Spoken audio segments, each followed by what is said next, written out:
Hoje, em O Segredo das Coisas, painéis elétricos, pipas,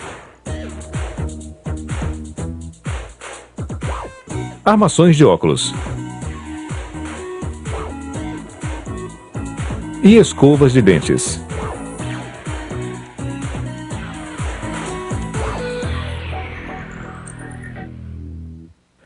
O nome técnico para isso é centro de carga residencial, mas as pessoas geralmente o chamam de painel elétrico ou caixa de disjuntores. Este painel fechado de metal geralmente é instalado em uma parede interna.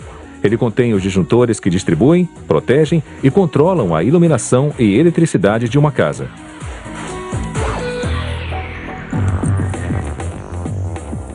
Este centro de carga consiste de até 40 circuitos. Cada um tem um ou dois disjuntores. Cada disjuntor fornece eletricidade para várias tomadas na casa. Primeiro, uma prensa poderosa formata uma folha de aço no que é chamado de canal em U. Com quase 90 centímetros de comprimento, 45 centímetros de largura e 10 centímetros de profundidade, ela faz parte do que é chamado de caixa, o gabinete principal do centro de carga. Um funcionário então fixa componentes de aço feitos anteriormente chamados de extremidades da caixa. Uma máquina de solda por ponto os funde para fechar as duas extremidades da caixa. Os funcionários introduzem uma tira de alumínio que tem 100 centímetros de comprimento e 15 centímetros de largura em uma prensa de estampar.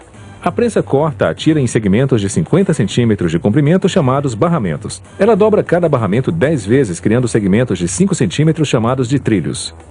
Os disjuntores mais tarde serão encaixados nesses trilhos. Em seguida, um funcionário insere cada barramento em um componente de plástico chamado de base da caixa. A base da caixa isola o barramento.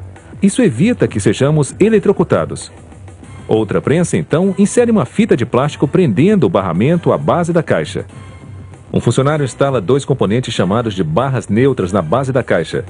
As barras neutras conduzem a eletricidade entre o circuito e a tomada. A seguir, vem o disjuntor central. Sua capacidade máxima é de 200 amperes. Ampere é a unidade de medida para a corrente elétrica. Se a demanda exceder a capacidade máxima, ele vai desarmar, significando que vai desligar toda a eletricidade na casa. O funcionário certifica-se de que ele esteja apertado o suficiente para que as vibrações causadas pelo trânsito na rua não o soltem. E também inclui etiquetas para marcar as vias dos disjuntores e um envelope com parafusos de instalação. A seguir, o funcionário coloca o conjunto da base dentro da caixa e fixa a barra neutra com uma tira de ligação de cobre para aterrá-lo e evitar a eletrocução. Ele acrescenta outro componente, uma de duas barras de aterramento.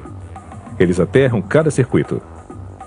Os disjuntores simplesmente encaixam nos trilhos para torná-los fáceis de remover e substituir se necessário. Dentro do disjuntor, vários componentes interagem para permitir o fluxo de eletricidade. Um é o terminal de carga, o ponto de entrada para a corrente elétrica. Uma máquina circular chamada robô A a monta junto com outras peças do disjuntor ao longo de suas 16 estações de trabalho. Outro componente do disjuntor é a lâmina bimetálica. É uma liga de dois metais e um ímã. Ela desarma o disjuntor quando há uma sobrecarga ou curto-circuito. A seguir, o robô A solda uma tira de prata que é condutora ao que é chamado de braço de contato. O robô A então posiciona o braço para soldagem com segmentos de fio de cobre trançado de 5 centímetros. Usam o cobre porque ele é condutor e também flexível.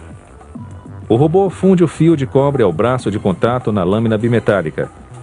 O fio vai flexionar com o braço para tocar no que é chamado de terminal de linha.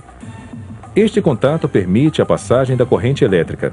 Então, o robô A deposita as peças soldadas nas carcaças do disjuntor chamadas de bases.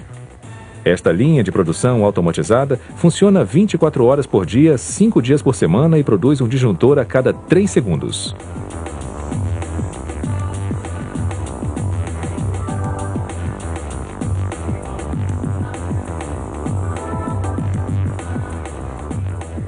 Outra máquina chamada de robô B estampa o número de amperes em cada interruptor do disjuntor.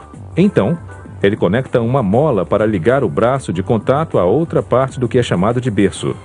Quando há uma sobrecarga, a lâmina bimetálica faz com que o berço gire e desarme o disjuntor.